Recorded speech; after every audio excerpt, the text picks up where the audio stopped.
Saya ingin menjelaskan tentang sebenarnya Teh Atina masih hadir yang itu ya? Masih, Pak.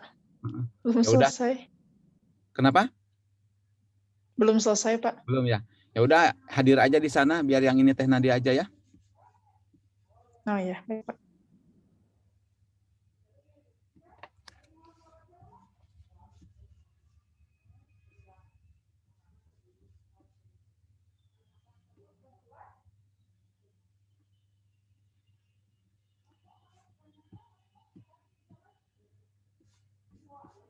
Baik, ini sudah banyak ya, berarti sudah hampir semua hadir. Ntar kita unduh dulu supaya mudah.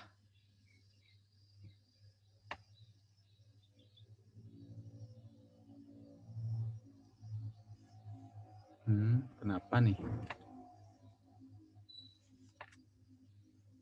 Oke.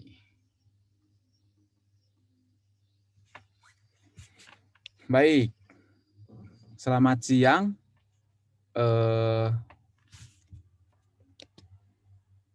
Siang, Pak. Semua ya. Semoga sehat selalu. Mari kita mulai.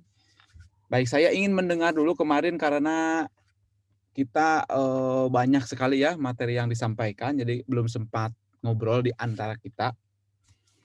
Saya ingin mendengar, saya akan ini saja dulu ya, saya stop sharing dulu, stop screen dulu.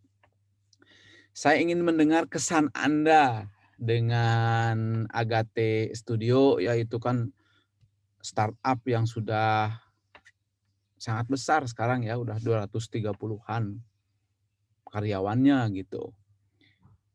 Project paralelnya 15.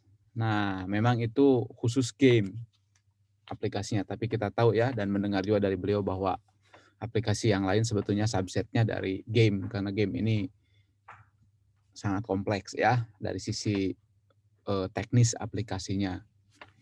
Nah, saya ingin mendengar pendapat dulu, menurut kalian ini seperti Agate Studio ini ya, game developer, kemudian apa sih kesannya? Saya ingin mendengar kesan keseluruhan aja. Saya ingin bertanya kepada Albert Chan. Albert, monitor, Albert.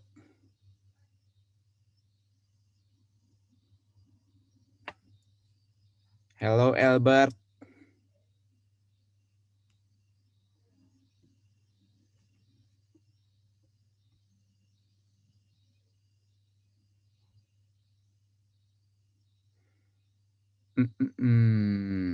Coba ya.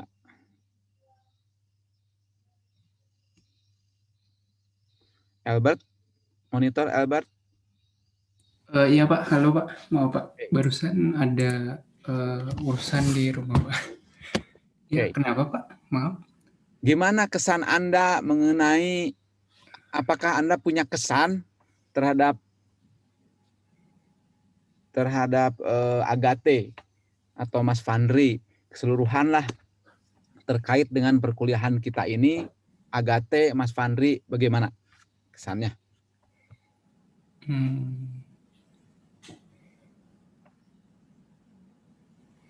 Kalau kesan mungkin rada, mungkin kalau secara pribadi rada kagum dikit, Pak, sama si Kak Fandrinya, karena mungkin dari sejarah dia juga dari awalnya, dari ngembangin game sendiri sampai akhirnya sekarang udah jadi bisa jadi pimpinan di Agate sendiri. Nah, kalau dari sisi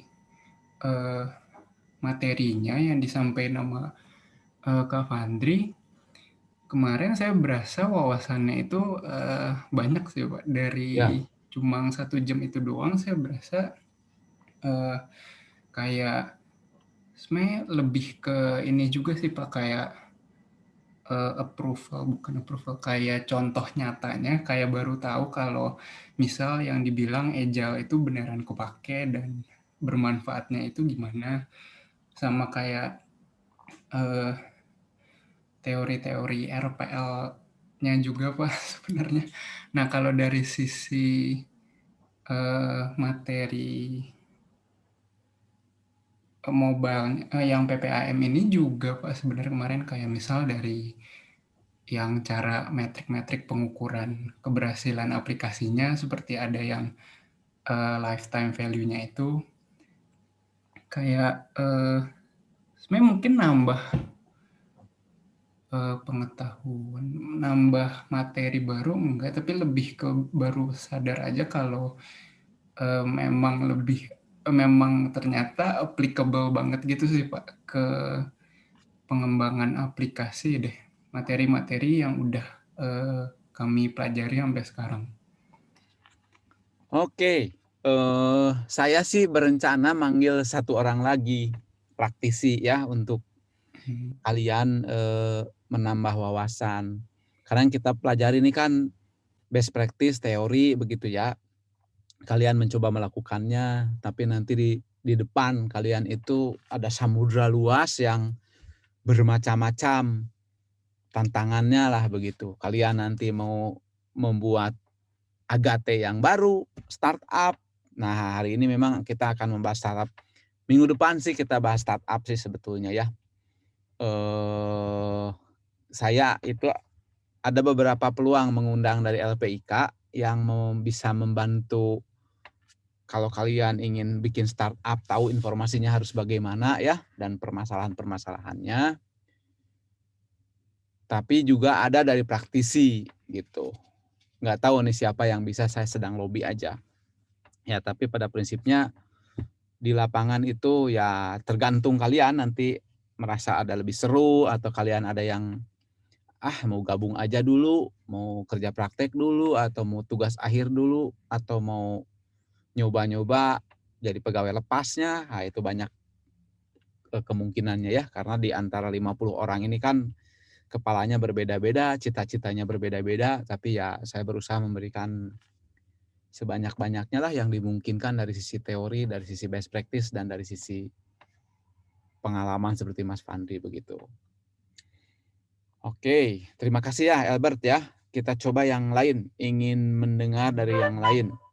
Karena mungkin Albert bisa melihat banyak yang positif, tapi bisa jadi ada teman katanya misalkan nggak minat atau gimana. Nah, ini untuk membuka peluang saja, apalagi ya ke depan sebenarnya ITB itu mengharapkan, makanya sampai dibuat prodi khusus gitu, spesialis di Jatinangor ya dengan kelas seperti SBM supaya orang-orang SBM ini bisnisnya jangan cireng lagi lah, bakso apa gitu, makanan aja gitu ya, tapi teknologinya nggak ada. Nah, diusahakan bisa bergabung jadi startup yang berbasis teknologi. Kayak banyak lah ya dari ITB sebetulnya, termasuk yang kemarin memberikan kuliah umumnya e-fishery itu ada dari informatikanya 2007 ternyata gitu ya. Karena yang dari IPB-nya sendiri kan kurang paham. Oke, nah baik, saya ingin nanya lagi ini satu lagi. Yang saya tanya, saya mau random aja berhentinya di mana nih. Ternyata berhentinya di Safir Rafif Syah. Silahkan. Iya, Pak. Gimana kesan Anda terhadap kemarin acaranya? Terus terang aja, kalau diharapkan yang seperti apa ya yang bisa memberikan yang lebih value-nya lebih baik. Tapi yang kemarin seperti apa? Monggo. Kalau menurut saya cukup banyak wawasan dan ilmu yang bisa didapat sih Pak, apalagi kan kemarin si Mas Fandrinya itu salah satu co-founder gitu kan Pak, jadi Ya. bisa mendengar success story dari pembuat startup sampai sekarang, sampai game-nya udah lumayan banyak dan kalau nggak salah CEO-nya jadi Forbes 30 under 30 juga kan Pak. Dan juga saya dapat wawasan tentang itu sih Pak, ilmu kuliah yang dipakai di kerja dunia nyata ternyata apa aja gitu Pak. Oke. Kalau saya ngundang lagi, kira-kira yang diharapkan siapa? Tipenya bagaimana? Ada kita 1 pekan lagi nih, pekan depan kan? Mungkin kalau saya mikirnya karena kemarin sudah mobile app dari sisi startup, mungkin satu lagi dari sisi industri sih Pak. Misalnya gimana? Mungkin yang udah establish gede mungkin apa ya? Mungkin Tokopedia atau mungkin Gojek gitu Pak. Oh, tapi saya dengar sih developernya malah kebanyakan dari India mereka ya, Gojek itu di mana tuh? Di Indianya itu, di Silicon Valley-nya India, headquarter teknis Gojek itu. Tantangan buat kita semua ya, buat kalian terutama ya. Mereka lebih mempercayakan ke programmernya India tuh. Oke, bagus sekali, saya akan coba ya mencari informasi tersebut supaya ngasih mungkin ya kadang-kadang saya kasih 1 jam ternyata mereka menggunakan semuanya waktunya ya. Tapi, memang minggu depan ini akan lebih banyak membahas startup sih sebetulnya. Nah, kalau seberapa banyak sih dari kalian, saya ingin tanya ya, coba di raise hand aja. Oke, Xavier terima kasih ya. Sekarang saya ingin mendengar saja, pakai raise hand aja, yang di antara kalian yang tertarik startup, entah jadi startup, entah bekerja dulu di startup gitu ya. Coba raise hand, saya ingin mengetahui berapa orang. Coba ingin mendengar generasi pemberani di sini. Memang jadi startup seperti di itu ya, Agate ya, kerjanya bisa kerja keras sebagai kuda, bayarannya sedikit. Kalau kalian jadi kalian memilihnya nanti kan apakah kalian mau jadi raja, jadi ikan besar di kolam sendiri gitu, atau mau jadi ikan kecil di kolam besar. Udah kerja aja di Telkomsel dah, nyaman aja. Atau ada ya kayak itu yang STI paling awal tuh Mas Arya itu kerja di Telkomsel udah enak, keluar dia karena punya startup sendiri. Sekarang ya udah lumayan lah malang melintang, orderannya juga udah order miliar-miliar begitu ya. Dulu pernah saya bimbing juga S1-nya. Oh, udah cukup banyak ya, coba kalau saya hitung berapa nih. Oh, ada 23, berarti ya nyari separuhnya. Nggak tahu yang lainnya nggak dengar atau memang nggak minat. Atau saya tanya begini, berarti kalau yang nggak raise hand, untuk memastikan tidak ini ya, bahwa yang tidak minat, sama sekali keterkaitannya dengan startup setelah lulus, ini hand-nya itu yang satunya lagi, coba ada reaction ini, hand-nya itu udahlah pakai ini saja, pakai yang kaget itu tuh, open mouth, yang nggak minat. Supaya saya nanti akan bertanya kepada yang enggak bereaksi. Jadi hanya 2 reaksinya yang saya harapkan ya. Jadi yang minat 33, yang tidak ada 2.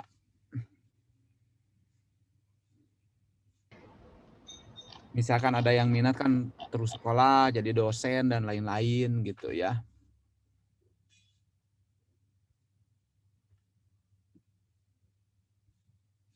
Nah, yang ngasih jempol maksudnya apa nih? Saya akan tanya deh.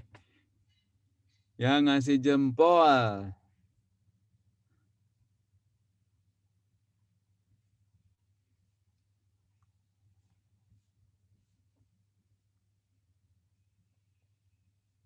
Udah hilang nih, belum ketemu. Baiklah, saya akan bertanya kepada Karisa. Aurelia. Karisa tolong dibuka mic-nya. Iya, Pak. Nah, kalau Karisa, bagaimana kesan Anda terhadap Agate dan juga tentang startup? Kenapa enggak unjuk tangan? Tadi soalnya saya baru masuk lagi karena internetnya baru ada gangguan, Pak. Maaf. Oh, oke. Terus gimana Iya. kalau gitu kesannya terhadap Agate? Saya rasa Agate itu kayak kalau di Indonesia sendiri, kalau untuk soal maksudnya developer game tuh menurut saya Agate yang paling ini ya, kayak yang paling banyak dikenal orang gitu menurut saya. Dan Agate juga kayak sangat amat mendukung kemajuan game di Indonesia sendiri gitu. Jadi saya merasa ini sih sangat respect sekali dengan Agate gitu. Baik, kalau Karisa sendiri ada peminatan enggak keterkaitan setelah lulus ini dengan startup? Apakah mau sendiri atau mau kerja di startup? Ya ada, saya mungkin sebetulnya belum terlalu tahu ke mungkin atau apakah ke aplikasi atau ke game gitu, tapi untuk bekerja di startup saya ada ketertarikan gitu. Baik, oke, terima kasih Karisa ya. Iya, Jadi Pak. 34 nih yang ini ya, saya akan bertanya kepada yang tidak loh, kok sekarang turun malahan ya ininya ya. Ya sudah deh, kalau gitu terima kasih ya. Lebih dari setengahnya berarti peminatan ke sana. Oke, mari kita lanjutkan dulu kalau begitu.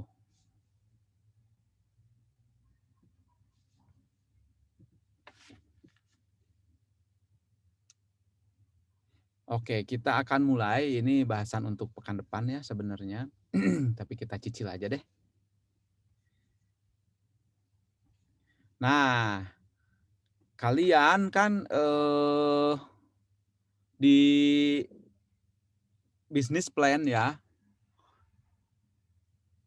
terutama di bisnis model canvas ya, BMC kan ada value proposition. Value proposition ini kalau di bisnis plan ini kan masuk di executive summary itu di bagian produknya itu ya. Sebenarnya yang dijual itu apa? Nah, kalian itu ingin biasanya sih startup itu tujuannya itu menarik investasi, pasti itu ya, apapun tujuan akhirnya. Dulu kan kita tahu ya, Snapchat itu udah mau dibeli, tapi karena terlalu mahal, terlalu pede, akhirnya nggak jadi dibeli, malahan jadi menurun. Nah itu memang suatu bisnis ya, sebuah keputusan. Karena kalau biasanya ya, raksasa itu mau membeli, kalau dia ternyata nggak mau, akhirnya dilawan itu, akan dicoba dibunuh. Karena bisnis itu sangat kejam ya, jangan berharap Anda dapat keadilan. Di sana itu seperti hanya hukum internasional, itu yang berlaku adalah premanisme ya, jadi yang kuat itu yang berkuasa. Ini ngomong-ngomong terlihat ini slide saya kan dari, coba saya tanya dulu deh. Ya takutnya saya bicara Anda nggak melihat apa-apa. Iya terlihat Pak. Bentar. Oke, yang kedua nih, saya akan tanya nomor NIM 24. Yang pertama, kita membuat startup itu, kita punya dari bisnis plan ya, 4 hal penting, produk, marketingnya, dan salesnya ya, kemudian financial analysis-nya, dan yang satu lagi adalah organisasi kekuatan kalian. Nah, salah satu utama startup itu tujuannya di antara 3 ini. Yang pertama, menarik investasi karena kalian kan modal dengkul dulu, kasarnya modal laptop lah, bukan dengkul ya. Mengerjakan beberapa bulan, hasilnya ada. Nah, ada yang dari awal sudah tertarik, tapi ada yang harus berjalan dulu, uji coba dan lain-lain. Beda-beda lah nasibnya. Yang jelas si bisnis plan itu harus semenarik mungkin. Nah, yang kedua, earn consistent revenue and profit. Nah, saya ingin nanya ke yang 24. Silakan, siapa ya 24? Saya, Pak. Suaranya kecil sekali ya. Oh, iya. Halo, udah kedengeran belum, Pak? Halo? Kecil. Oke, tunggu, Pak. Suaranya nyaris tak terdengar. Tes. Anda pakai apa mikrofonnya nih? Bawaan laptop? Headset. Iya, Pak. Pakai headset ya? Udah kedengeran belum, Pak? Aduh, suaranya kecil. Ganti aja deh, nomor 25 deh. 25 siapa, Mas? Iya, Pak. Nah, ini normal nih suaranya. Oke, tentu saja ya setelah attract investment, tujuannya ya Anda earn consistent revenue and profit. Itu kalau Anda sudah consistent revenue and profit dan besar sehingga Anda hidup udah nyaman, sebenarnya yang pertama bisa jadi earn consistent revenue and profit. Yang ketiga, Mas. Silakan nomor 3. Itu kan ada get viral word of mouth recommendation to help grow your business fast. Ini tuh mungkin kayak lebih ke apa ya? Kayak reputasi kita di masyarakat gitu. Jadi kan kalau misalnya pengen diketahui banyak orang kan berarti harus banyak dapat rekomendasi dari orang nih, kayak misalnya saudara gitu kayak lagi kesulitan dalam mengakses ojek atau apa, tapi ternyata kayak produk kita yang disebut aja pakai startup A, startup B, berarti kan kita udah dapet trust di masyarakat gitu dan jadi rekomendasi pertama yang disaranin oleh satu orang ke orang lainnya gitu sih, Pak.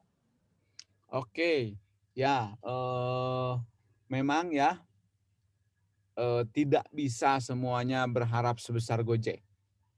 Bisa lebih gede dan yang paling banyak bisa lebih kecil.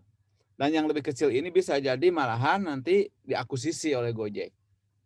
Jadi attract investment-nya bisa jadi nanti kalian itu jadi diakuisisi, akhirnya dikasih uang sekian, dikasih saham sekian, dan kalian menjadi bagian dari perusahaan yang lebih besar. Itu ya salah satunya. Oke, minimal berarti ini sudah terlihat. Oke, mari kita lihat. Sekarang yang nomor 23. Siapa? Saya, Pak. Oke. Ceritakan Anda nih. Saya ingin tahu value proposition-nya dari aplikasi tim Anda. Cerita aja dulu tapi ini. Value proposition. Jika bercerita dalam value proposition, jadi nilai yang ingin kami bawa adalah memungkinkan, ya Pak, mungkin untuk perkenalan sedikit, saya Akbar dari tim 12 developers dengan aplikasi Kane, yaitu aplikasi booking dan reservasi restoran. Oke. Dan value proposition yang ingin kami bawakan. Dulu. Ini teorinya ceritakan dulu ini. Ceritakan dulu. Dari best practice, setelah itu kasusnya punya Anda gitu. Oke, Pak. The value proposition provides value through various elements such as newness, accessibility, and convenience, etc. Generally, it is the main reason why a customer would choose to engage with your company instead of competitors. The 3 levels of value emphasized in value propositions are 1. List of features, 2. Points of difference, and 3. Customer-oriented value. Oke, dalam ringkasan kalimat, value proposition itu adalah? Bagaimana caranya, adalah nilai-nilai yang bisa kami bisa suatu aplikasi atau suatu perusahaan sediakan untuk customer-nya atau end user-nya. Oke, Dan yang punya Anda apa? Jadi nilai yang ingin kami bawa atau yang akan kami bawa adalah sebuah layanan yang memungkinkan atau memungkinkan penggunanya untuk dapat melakukan reservasi restoran. Dan salah satu points of difference antara Kane dengan aplikasi kompetitor adalah kemampuan Kane untuk menyediakan layanan di mana selain pengguna melakukan reservasi, pengguna juga dapat memilih tempat duduk di mana mereka akan melakukan reservasi dan juga memungkinkan penggunanya untuk melakukan pre-order menu dari restoran tersebut. Oke, bagus ya. Baik ya, nama lain kalau dulu namanya selling points ini ya, value proposition itu. Oke Akbar, terima kasih banyak ya. Baik, terima kasih juga Pak. Dengan itunya, dengan bisnisnya. Oh iya, kita tinggal satu lagi kita itu, yaitu UAS. Jadi bisnis plan ini punya kalian akan kita jadikan UAS. Jadi UAS itu elemennya dari bisnis plan dan dari purwarupa. Nah, purwarupanya nanti kalian rekam saja seperti halnya yang pertama. Jadi nanti masukkan ke YouTube, kemudian linknya nanti kita buat sebagai assignment ya. Jadi si bisnis plan-nya diunggah jadi PDF, sementara demo aplikasinya diunggah jadi YouTube. Nah, nanti pada saat itu kita akan tentukan ya waktunya. Nanti pada saatnya kita akan melakukan wawancara seperti ini, tapi kalian tinggal menjalankannya saja si YouTube-nya itu. Gitu. Nanti saya akan ada tanya-tanya. Mungkin kalau ada kesempatan saya akan mengundang juga dari LPIK atau dari mana gitu. Jadi UAS-nya sekaligus kayak ini ya, kayak audition atau kayak pitching gitu namanya ya kalau untuk startup itu. Gitu ya. Jadi waktunya kita masih punya 1 minggu ditambah 1 atau 2 minggu musimnya UAS. Nah, jadi kalau yang panjangnya berarti kalau dari sekarang itu akan dikasih 3 minggu. Itu seharusnya sudah cukup lah, 3 minggu itu udah banyak ya. Karena kalau terlalu telat nanti masuk nilainya takut telat. Gitu. Nah, jadi saya akan mendengar juga dari kalian. Akan diberi kasih waktunya 3 minggu dari sekarang. Nanti kalau perkiraan saya sih sudah cukup itu 3 minggu. Kalau kelamaan, nanti kan kalian keburu KP, keburu apalah gitu ya. Oke. Nah, kalau kata Steve Blank and Bob Dorff ini nih, sekarang saya ingin bertanya ke nomor 32. Siapa nomor 32? Halo Pak, iya. Nama siapa? Elizabeth. Halo Elizabeth.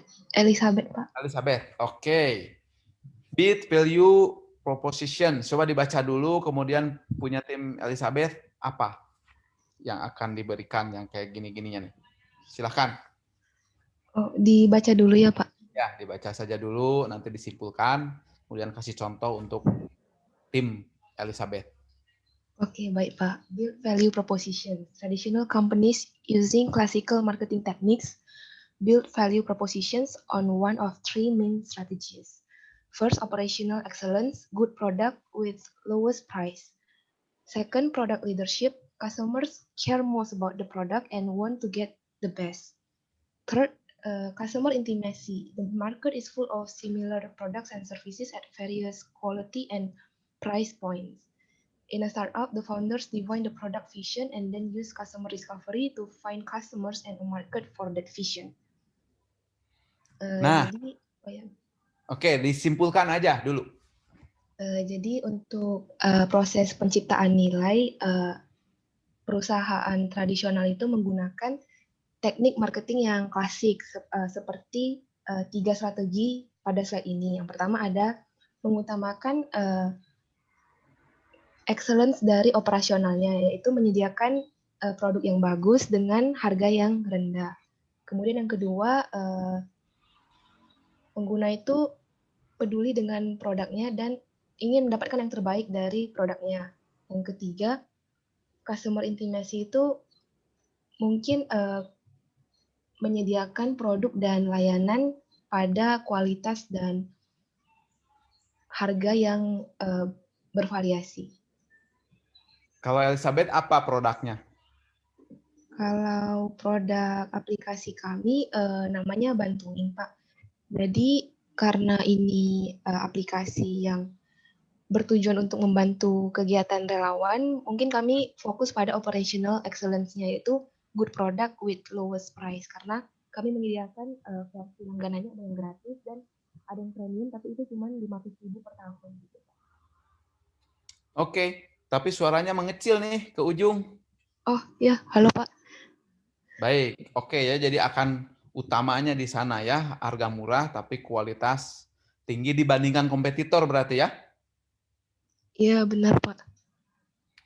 Baik, oke. Ini ada beberapa hal ya, tapi ini terlalu detail nih nanti buat kalian lah ya, dicek aja. Nah saya ini untuk terhadap konsumen ini kesimpulannya sebetulnya ada di sini nih. Perceived value itu karena di antara benefit dengan cost nih, jadi cost benefit ratio biasanya yang dirasakan oleh konsumen itu ya. Oke, saya ingin bertanya ke nomor 12. Elizabeth, terima kasih ya, close mic bisa ya. Baik, terima kasih Pak. Oke, nomor 12 siapa? Enggak, sama-sama. Saya ingin Pak. Siapa nama? Ayu Tari. Ayu Tari. Oke. Ini nih kesimpulan utama biasanya kita sebagai konsumen itu ujung-ujungnya ngitung-ngitung ini. Coba ceritakan. Kemudian beri contoh untuk yang produknya Ayu Tari. Silakan. Ini yang dihitung tuh dari segi finansial gitu. Jadi dilihat dari pemasukannya, dari pemasukan dari produk, dari service, dari personal. Ini Ayu, sebagai konsumen kita kalau milih-milih barang ngitung-ngitung hal-hal ini nih, yang biru benefitnya, yang apa namanya, yang krem ini adalah cost-nya gitu ya. Nah, nanti kita kan jadi produsen aplikasi kalian ini ya, layanan. Nah, nanti berubah jadi produsen. Ketika kita jadi konsumen, misalkan kalian sedang dikasih uang nih 10 juta, silahkan belikan smartphone misalkan, smartphone dan apa namanya ya, katakanlah hard disk portable gitu ya. Nah, Anda pasti milih-milih kan gitu, lihat review dan lain-lain. Ini sebetulnya yang dicari. Silakan diceritakan apa saja tuh. Kalau kita mau beli smartphone, apa misalkan yang jadi pertimbangan dari produk benefit, service benefit, silakan.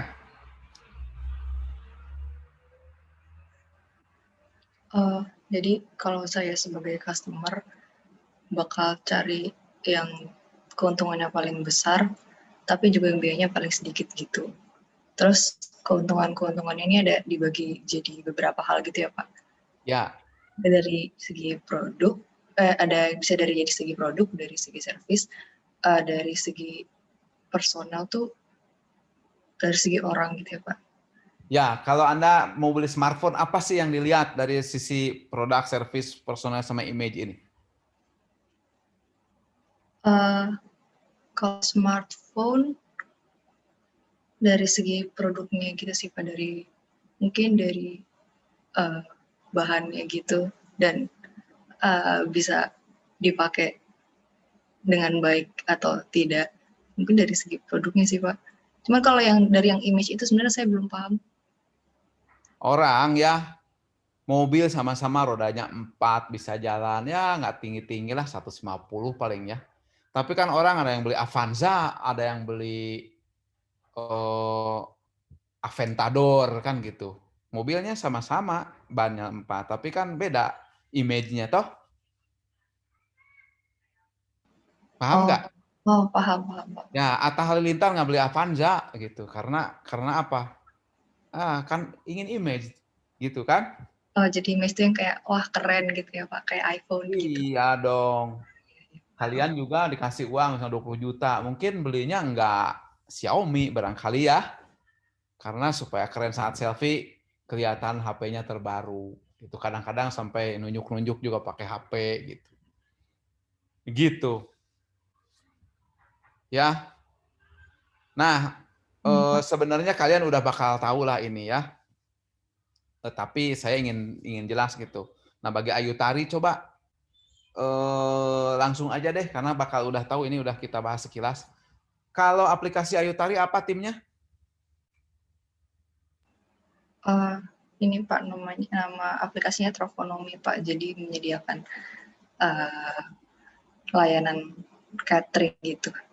Kayak perantara penyedia catering dengan para pemesan catering.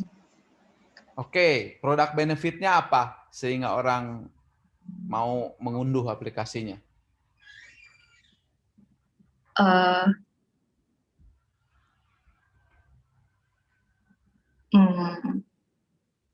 Sebenarnya saya lebih paham yang service sih Pak, karena ini lebih kayak ke layanan gitu. Oke. Produknya itu ya, kalau aplikasi berarti si aplikasinya itu ringan, bisa berjalan di HP yang jelek gitu, stabil. Nah, kalau interface-nya gampang itu produk tuh. Nanti kalau servisnya bagus dari Anda ya, tapi kalau produknya ngeheng kayak gitu orang kan kecewa juga gitu. Oke, servisnya gimana? Berarti kalau dari segi produknya berarti dari segi tampilannya bagus dan yang gitu-gitunya ya. Oleh kedua pihak Pak, dari end user-nya dan dari pihak provider-nya juga. Ya, betul. Nah, servis sekarang. Kalau dari servisnya bisa memberikan catering yang sesuai dengan keinginan bagi end user-nya. Ya, nggak digambar keren pas datang ternyata makanannya ya nggak enak lah gitu ya, tampilannya juga beda antara yang di iklan, beda jauh lah begitu ya. Ya, cateringnya tuh bisa di custom gitu, saya mau menunya ini gitu, jadi bisa lebih personal gitu. Oke, itu yang personal berarti ya. Ya.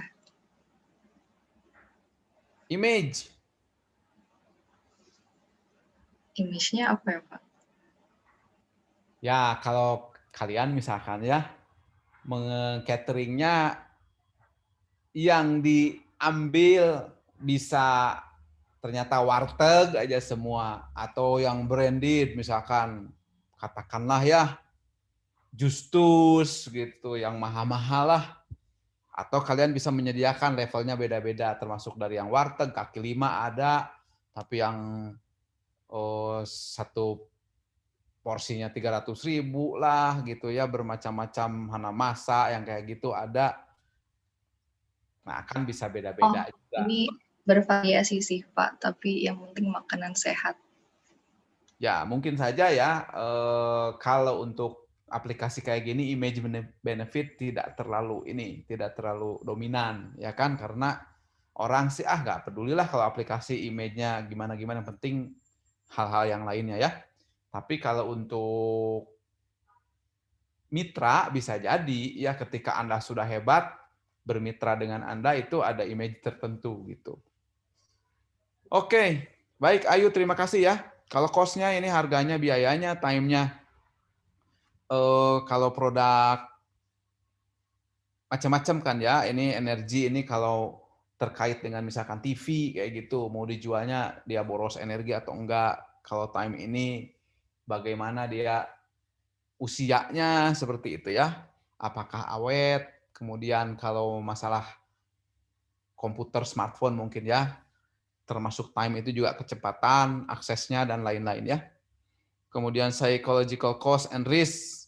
Nah, ini kalau untuk aplikasi-aplikasi kita sih tidak terlalu banyak ya yang terkait dengan psychological cost and risk. Ini biasanya kalau aplikasi-aplikasinya yang mengarah-arah kepada misalkan ya mau beli motor nih gitu. Untuk anak SMA yang baru 17 tahun baru dapat KTP. Nih, kalau saya belikan Mio atau Beat gitu ya, Yamaha Mio, Honda Beat kan relatif aman gitu. Kalau dikasih tiba-tiba kasihnya CBR misalkan ya 500 gitu. Nah, itu kan jadi risikonya jadi terlalu tinggi karena bawaannya ingin ngebut. Kayak gitulah ya. Oke, saya akan langsung sini dulu deh.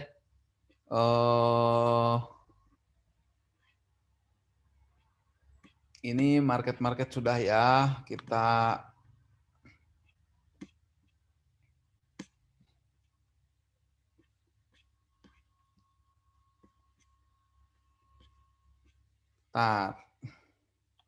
ini kesimpulan utamanya sih nanti di ini.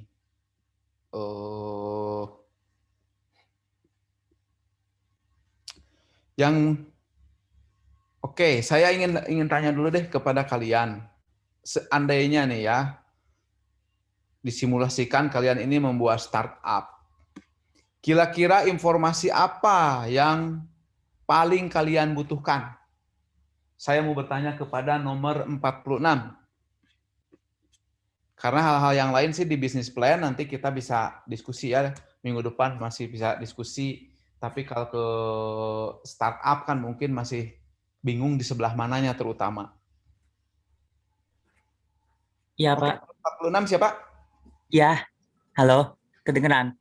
Kedengaran siapa, Mas? Reza Hadi. Oke. Menurut Anda ya, startup itu yang paling susah itu apanya? Yang paling susah itu apa? Dana awalnya, Pak. Oke. Ya, betul ya. Itu yang paling susah.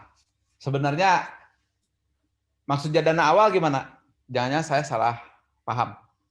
Ya, itu kayak ngumpulin dana terus menggunakan membeli-beli kayak peralatan yang diperlukan gitu.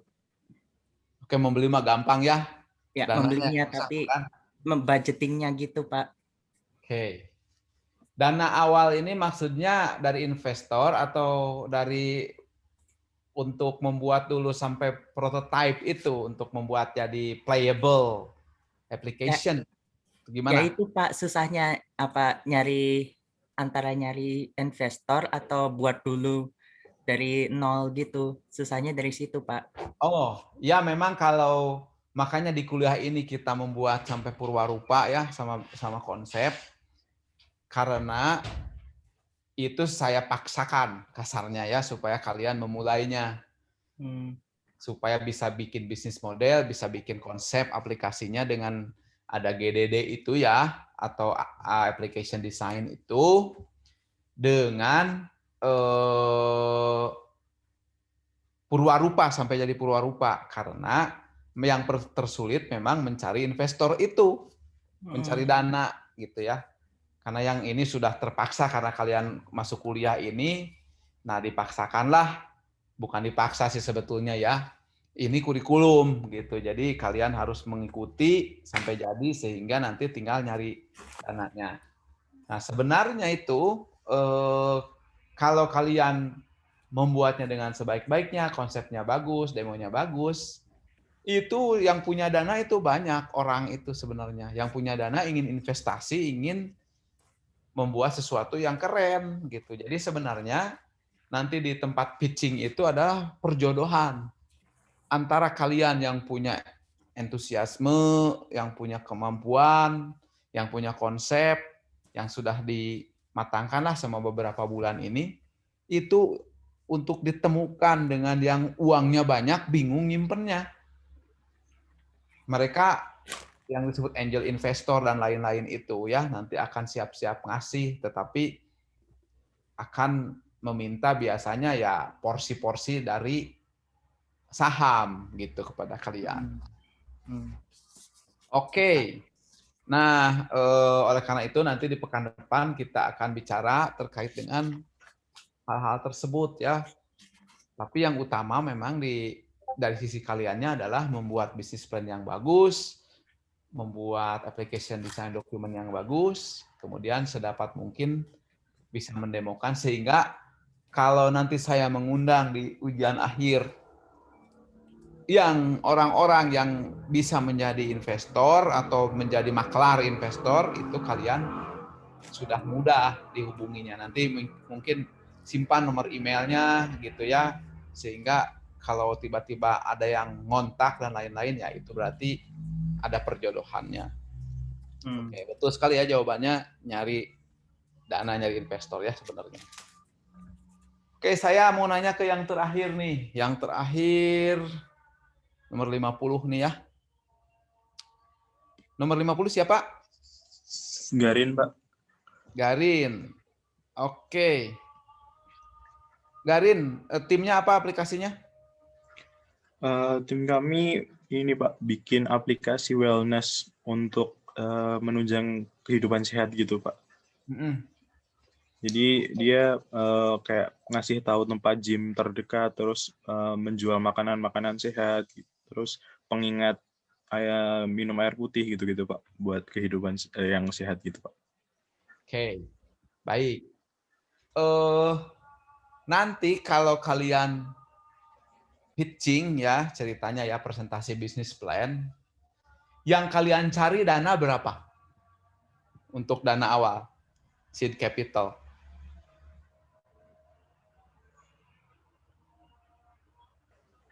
Untuk seed capital sudah ada di bisnis plan belum? Sudah dihitung belum?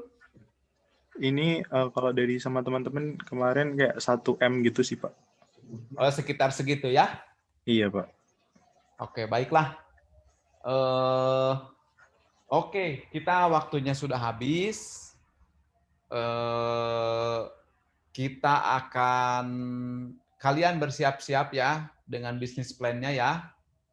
Waktunya cukup panjang, tapi saya akan sambil bertanya-tanya mengenai bisnis plan kalian.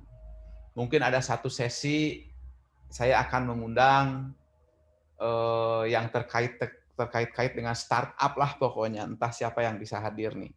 Saya akan mengundang kalian, mudah-mudahan kalau dari LPIK kan nanti ada LPIK punya gedung yang sekarang, punya gedung yang baru ya, yang akan disimpan untuk co-working space dan lain-lain ya. Tenants-nya akan banyak di situ, bukan hanya dari stay saja ya, karena dari SITH, farmasi semua juga banyak yang bikin startup ya produk.